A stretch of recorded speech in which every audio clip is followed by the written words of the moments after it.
글쎄 뭐 평가 긍정적으로 나온다니까 저도 더 보람이 있고요. 네. 근데 내막으로 보게 되면은 사실은 지금 공천 특위가 무슨 우리 당내 계파 간에 무슨 갈등도 심하고 막 그러기 때문에 진통과 뭐 상당히 어려움이 있을 것이다 이렇게 예측을 하긴 했는데 그러기보다는 네. 우리 위원들께서 각자 그 생각하고 있는 그 여러 가지 아이디어를 많이 거기다 쏟아냈고 또 각자 가지고 있는 생각을 너무 주장을 하다 보니까 조금씩 그 주장에 또 반대하는 사람은 또 반대하는 논리를 많이 폈던 건 사실이에요. 그렇지만 우리가 총선 승리를 해야지만 된다. 그리고 총선 승리를 하기 위해서는 우수한 멤버를 뽑아낼 수 있는 공천 제도를 분명히 만들어야 된다라는 그런 사명감 같은 걸 느꼈고 그러기 때문에 결국은 그런 그 아주 열띤 토론 끝에 합의를 이룰 수가 있었다 생각해서 대단히 감사하게 생각을 하고 우리 특위위원들한테 제가 오히려 감사를 합니다. 최고위에서도 그리고 이제 이걸 충분히 이제 토의에서 나온 거니까 그걸 다 이해를 해주셔서 우리 최고위원회에서 통과가 되고 이렇게 쭉 하다 보니까 사실 좀 외형상 보기에는 그래도 상당히 무리가 없이 합의가 된 걸로 나타나서 다행은 다행이죠. 이제 두 가지 큰 이슈를 봐야 된다고 생각을 합니다. 제일 첫 번째는 어차피 야당하고 우리가 경쟁을 하는 것이기 때문에 야당에서는 이번에 총선을 박근혜 정부에 대한 어떤 심판론이 분명히 제기될 거로 생각을 하거든요. 그래서 박근혜 정부에 대해서 어떻게 뭐 잘했다라는 것보다는 잘못된 걸 꼬집어가지고 분명히 얘기들을 하려고 할 거고 그것에 대한 대항 논리를 우리가 잘 만들어야 한다는 거고 두 번째는 이제 전 국민이 전부 다 가지고 계신 그러한 우리 정치권에 대한 불만 그리고 우리 정치가 혁신이 돼야 된다라는데 이구동성으로 다 가지고 계시기 때문에 그런 쪽에서 우리가 정말 국가를 위해서 열심히 일할 수 있는 그리고 구태라든지 비리 뭐 어떤 부정 뭐 등등 이렇게 어떤 부정적인 이미지를 가진 그런 후보들이 나와서 경쟁을 해서는 안 되겠고 참신한 그리고 기존의 정치인이라도 참신하고 새로 영입이 되는 사람도 참신한 이미지를 가진 사람들을 대거 등단을 시켜서 우리 기존 정치에 대한 국민들 여망에 좀이라도 부응할 수 있는 그런 후보를 우리가 공천을 해야 되겠다 하는 생각으로 이제 집중해서 나가려고 그렇게 생각을 하고 있습니다. 그건 사실입니다. 그리고 이제 상향식 공천이라는 것 자체가 국민들한테 공천권을 최대한 드리겠다라고 하는 그런 기본 정신에서 나온 것이기 때문에 어떠한 사람, 그러니까 명망이 있는 인사라든지 또 아니면 국민들한테 상당히 그 인기가 좋은 그런 사람들이라도 새누리당에서 이제 상향식 공천의 그 틀을 통해서 공천이 되려고 하면은 아무래도 어떤 인센티브라든지 어떤 무슨 뭐 특권 같은 거를 좀 주어서 이렇게 공천하기는 어려운 상황이거든요. 그렇기 때문에 우리가 인재를 등용을 시킬 수 있는 쪽은 되지만 인재를 영입해서 영입이라는 말은 무슨 특권을 주거나 혜택을 주는 것처럼 이렇게 돼 있기 때문에 그런 쪽에서는 좀 제한적일 수밖에 없는 것이죠.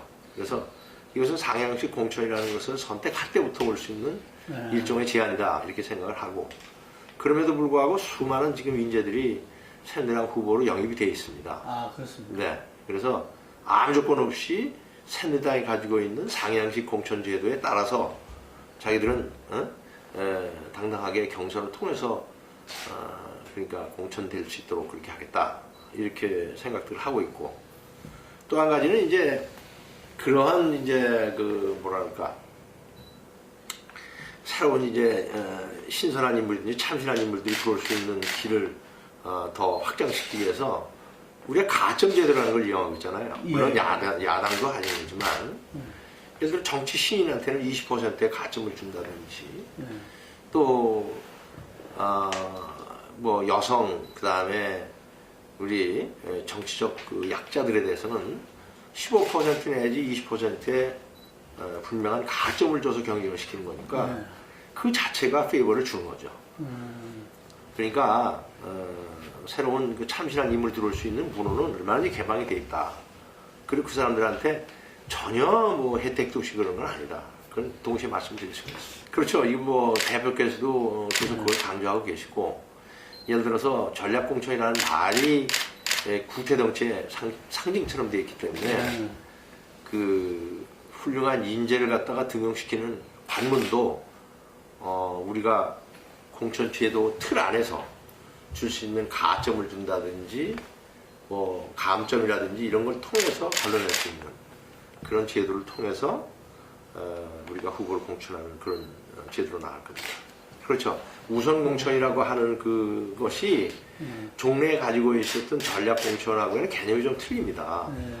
이거는 공천 신청을 했던 사람들이 전혀 그 뭐랄까 상대방 후보에 비해서 경쟁력이 없거나 아예 없거나 이런 곳에다가, 그리고 이 공천 이게 쭉 신청을 한 사람들 중에서도 아주 현저하게 그러니까 차이가 나는 그러한 경우에 우선적으로 그거를 공천하는 지역으로 한다라는 것이지 거기가 경선 절차를 아예 빼고 한다 그건 아닙니다.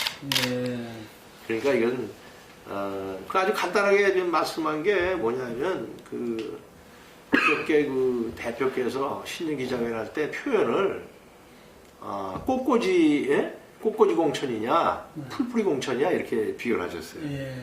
꽃꽂이라는 것은 어디 딴 데는 꽃을 갖다가 여기 딱 갖다 꽂는 것이고 풀뿌리 공천은 여기 풀밭에서 같이 있는 것 중에서 또 같이 거기다 경합을 시켜서 선택을 하겠다는 거니까. 아니, 그 야당이 뭐 약할 것 같이 생각하는 분들이 많고 그런데, 선거라는 건 어차피 최선을 다해서 해야 되는 거거든요.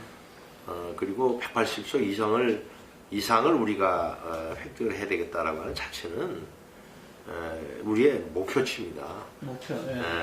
그건 왜냐하면 그 수차례 우리 당에서도 지도부에서 말씀이 있었지만은 지금 이제 국회를 식물국회로 만들고 있는 요소가 소위 얘기하는 선진화법이라는 것 때문에 그걸 고치려면은 3분의 2 이상의 의석을 가져야 된다. 그러니까 우리가 좀 국회가 활동적이고 정말 생산적인 국회가 되기 위해서는 그러한 그 악법 중에 악법이라고 점점 인정을 받고 있는 선진화법을 바꿔야 되겠다. 이런 것이니까 그거를 180석 이상을 갖지 않으면 어려운 사정이니까 그렇게 해야 된다는 것이고, 야당이 잘못하고 있으니까 우리가 180석 이상을 차지할 수가 있다. 그런 쪽이기보다는 아까 말씀드린 것처럼 가장 국민들한테 호응을 받을 수 있는 공천을 통해서 그걸 달성하겠다라는 우리의 아주 겸허한 그런 목표죠. 그렇습니다. 그러니까 끝까지 우리가 정신 바짝 차려야 된다는 걸 반증하는 말씀이고요. 또 한 가지는 이제 수도권에서 공략할 수 있는 그런 방법이라든지 지금 3당 체제로 가는 데 있어서 우리 여당이 그래도 국민들 기대에 부응하기 위해서는 총선 기획단이 이제 가동이 됐습니다만 총선 기획단에서도 우리가 아주 고민하면서 이제 최선의 전략을 짜내야 되겠다 이렇게 고민하고 있는 것이죠. 그 국민의당이 출연하면서 보수 지지층에서 10% 정도가 갔다. 뭐 초기에 그런 이야기가 있었어요. 그러니까 어쨌든 그 안철수 세력은 이 중도를 표방해서 보수 세력으로 확장하려고 하잖아요. 이게 여기에 대해서는 좀 어떤 대책을? 다시 말씀드리지만은 이제 안철수 의원이 이제 탈당해가지고 만든 국민의당에 대해서는 아직 정체성이라든가 뭐 이런 것들이 전부 그 허공했던 얘기 같은 것처럼 나오고 과거에 그 안철수 현상이라는 게 다시 오지 않느냐 뭐 이렇게 느낄 정도로 참 좀 말이죠 거품 같은 것들이 굉장히 많단 말이죠. 그러나 말씀하셨던 것처럼 예를 들어서 새정치민주연합이 가지고 있었던 그런 정체성이 지나치게 과도한 좌편향이 돼 있다 그러면 중도 그룹을 껴안을 수 있는 그런 식으로 안철수 국민의당이 간다고 했을 때 이 중간 계층에 있었던 그 계층이 일부 안철수 당으로 가지 않겠느냐 그런 우려를 하기도 하고 우리도 주의 깊게 보는 것이죠. 그러니까 새누리당의 여러 가지 가지고 있는 정체성도 확실하게 우리가 보수 전통 그런 그 여당으로서의 그런 기능도 가지지만 중간층에 있는 사람도 아우를 수 있는 그런 정책 개발을 통해서 그거를 예방할 수 있는 조치를 해야 되겠다. 그렇게 이제 하고 있죠. 그러니까 제가 중국에 대한 기대치를 가지고 있는 것처럼 우리 한국만 중국에다 그렇게 기대를 하고 또 북한의 양력을 넣도록 이렇게 계속 걸 것이 아니라 이것은 국제 협력을 통해서 그런 걸 해야 된다. 특히 미국과 일본과 러시아가 함께 중국에게 분명한 그러한 설득과 안 했을 때는 그렇게 북한에 대해서 강력한 제재책을 동참하는 그러한 촉구 같은 걸 다 해야지만 된다고 생각을 합니다. 뭐니 하더라도 중국이 이제까지 계속해 왔었던 그러한 경제 지원이라든지 이런 걸 가지고서는 북한이 어렵지만은 견뎌낼 수 있을 정도까지만 이렇게 절제했었는데 더 틀어져서라도 북한이 핵을 만들지 못하도록 하는 중국에 가서 포기하게 하는 그런 정책을 택하도록 우리가 노력을 해야 된다 이런 생각을 하고요. 물론 이제 북한 문제에 대해서 한국과 미국 그리고 일본이 이제 공조 체제를 더 강화시켜 가지고 제재 방법도 논의하고 그러는데 그 삼국의 협력이 가장 기묘한 쪽이기도 하지만 중국과 러시아가 동참할 수 있는 그러한 이 협력도 더욱 강화해 나가야 되겠다 그런 생각을 같이 하고 있습니다. 뭐니 하더라도 이제 뭐니 해도 더 중요한 것은 저희들이 그 핵을 만들어 봤자 이 한미 연합 방위 태세가 너무 견고하고 너무 완벽하다 그럴까 그렇기 때문에 북한이 핵을 만들어 봤자다 이런 생각을 갖게 만드는 게 또 중요한 거죠. 저는 플러스 정치를 하고 싶고 화합의 정치를 하고 싶다 그런 생각을 합니다. 우리 정치가 너무나 이렇게 편가르기, 계파, 그 다음에 이런 식의 그 정치로 계속이 되어 왔고 또 우리나라가 분단되어 있는 상태 속에서 자꾸 국론 분열이 일어나고 막 이런 식으로 계속해 왔다고 해도 과언이 아닌데 이제는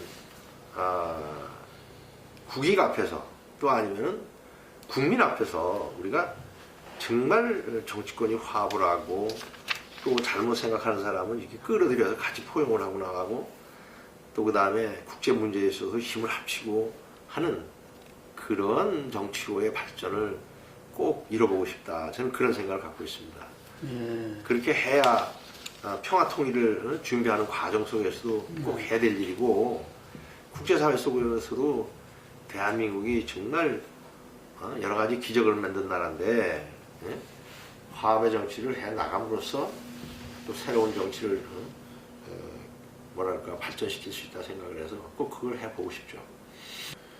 지금 이번 국회 내에서 개정을 하기 위해서 직권 상정할 수 있는 새로운 방법도 그러니까 국회의장께서 직접 안 하더라도 간접적으로도 할 수 있는 법사위원장을 통해서 올라가는 것이 아니고 그렇게 할 수 있는 안까지 내놨는데도 지금 국회의장께서 그걸 결정을 안 하고 계시기 때문에 참 안타깝죠. 그러나 저희는 아무튼 이번 국회 내에서 할 수 있도록 최선을 다하고 있습니다. 그렇게 됐으면 좋겠고요. 우리 국제 정세라든지 세계적인 경제 환경이 어려운 것은 사실입니다. 그러나 우리 국민들은 IMF를 극복하거나 어떠한 경제 위기 또 아니면 국가적인 위기가 왔을 때에도 모두들 지혜를 짜내가지고 이걸 극복을 했었던 그런 좋은 그런 경험과 그다음에 그걸 극복했다는 자부심을 가지고 있습니다. 우리 경제의 발목을 잡고 있는 노사관계라든지 또 하나 경제 개혁 있는 거 이걸 통해서 반드시 이런 어려움을 극복할 수가 있도록 정부가 앞장설 것이고 제 여당이 또 정부와 적극 협조를 해서 이걸 이뤄나갈 수 있도록 할 것입니다.